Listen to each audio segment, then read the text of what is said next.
All right, let's talk about California. You know, the Golden State. Land of dreams, right? But also sky-high costs and roads that are just falling apart.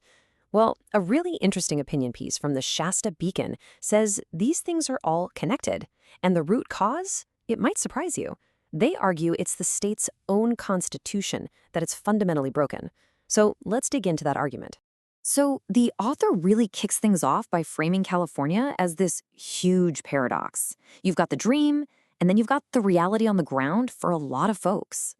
And the piece starts by painting that picture, right? The one we all know. It reminds us that for generations, California was the symbol of the American dream, a place where innovation, opportunity, it felt like anything was possible. But then, bam, the author flips the script. They argue that this amazing dream is actually turning into a cautionary tale. Why? Because of what they call a massive failure in governance. And we're seeing the results, right? High costs, infrastructure that's literally falling apart, and that wave of people and companies packing up and leaving. So what's really going on here? According to this piece, the problem isn't just a bad policy here or a single politician there. No, the author points the finger at the state's foundational blueprint itself, its constitution. They trace the problem all the way back to the 1879 Constitution. Now, that document was originally set up for what's called a representative republic, but the argument is, over the years, it's been warped into something, well, something completely different, something the author says is just not working at all. And when you look at the numbers, it's kind of mind-blowing. The article points out that the state constitution has been amended more than 525 times. Get this, that's reportedly more than any other state in the country. Just wow. And what's the result of all those changes? Well, the Constitution has swelled to over 75,000 words. The author literally calls it a sprawling monster, just tangled up in all these rules that often contradict each other. Okay, so this is the real heart of the argument.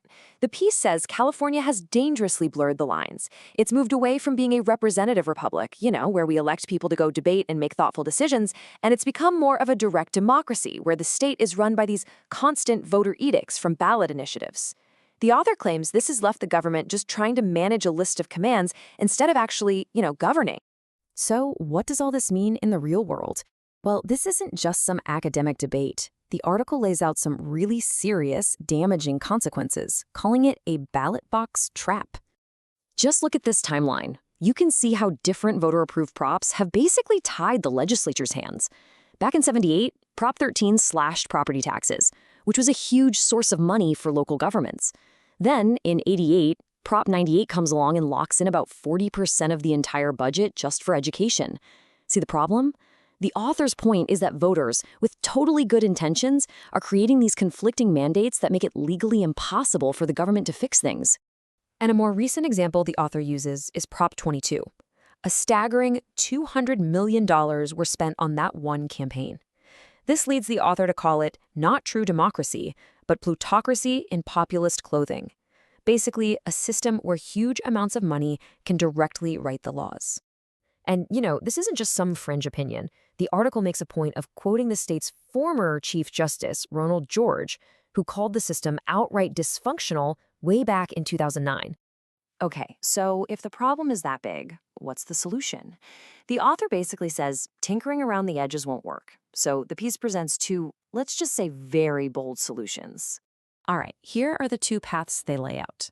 Option 1. A full constitutional convention. We're talking about a complete overhaul, starting fresh with a new, streamlined constitution. Option 2 is even more radical, actually splitting California into 2 or maybe even more new states. The idea is to create governments that are tailored to the very different regions. So it's either a total system reboot or a state-sized divorce. And this split the state idea isn't just theoretical.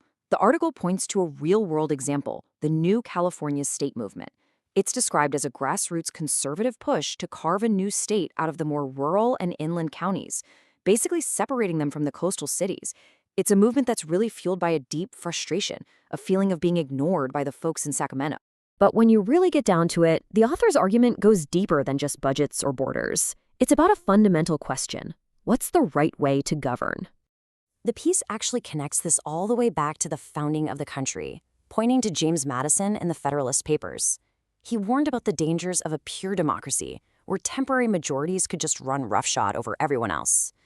The author's take is that modern California is basically Madison's worst nightmare come to life. And this leads to a really powerful analogy the article uses to frame that conservative viewpoint. It goes like this: democracy is two wolves and a sheep voting on what to have for lunch. From their perspective, if you're in the political minority in California, you're the sheep, and you're always at risk of being outvoted by the wolves. So for them, radical change isn't just a preference, it's about survival. So it all comes down to this one huge question posed by the piece. If you agree that the system is broken beyond repair, what do you do? Do you try to fix it with a brand new constitution?